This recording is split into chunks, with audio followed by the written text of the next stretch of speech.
কলকাতা সহ দক্ষিণবঙ্গের একাধিক জেলাতে বৃষ্টির পরিমাণ কিছুটা হলেও কমবে। তাপমাত্রা বৃদ্ধি পাবে দক্ষিণবঙ্গের জেলাগুলিতে।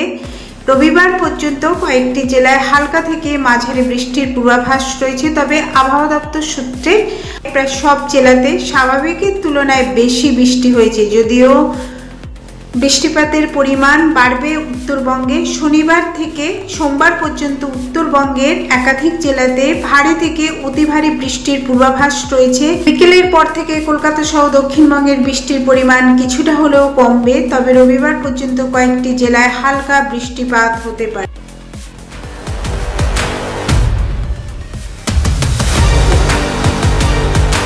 একাধিক জেলাতে বিক্ষিপ্ত থেকে ভারী বৃষ্টির পূর্বাভাস রয়েছে। তবে কাল থেকে মূলত বৃষ্টি কিছুটা হলেও কমবে।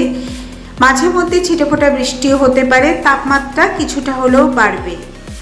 উত্তরবঙ্গের পূর্বাভাস কেমন থাকতে চলেছে এক নজরে দেখে নেওয়া যাক। কারণ উত্তরবঙ্গে শনিবার থেকে সোমবার পর্যন্ত উত্তরবঙ্গের একাধিক জেলায় ভারী বৃষ্টির পূর্বাভাস রয়েছে। ভারী থেকে অতি ভারী বৃষ্টি চলবে দার্জিলিং, কালিম্পং, আলিপুরদুয়ার, কোচবিহার, জলপাইগুড়িতে ভারী বৃষ্টির পূর্বাভাস রয়েছে। সমুদ্র উত্তাল থাকবে, তাই সমুদ্রে যেতে মৎস্যজীবীদের নিষেধ করা হয়েছে।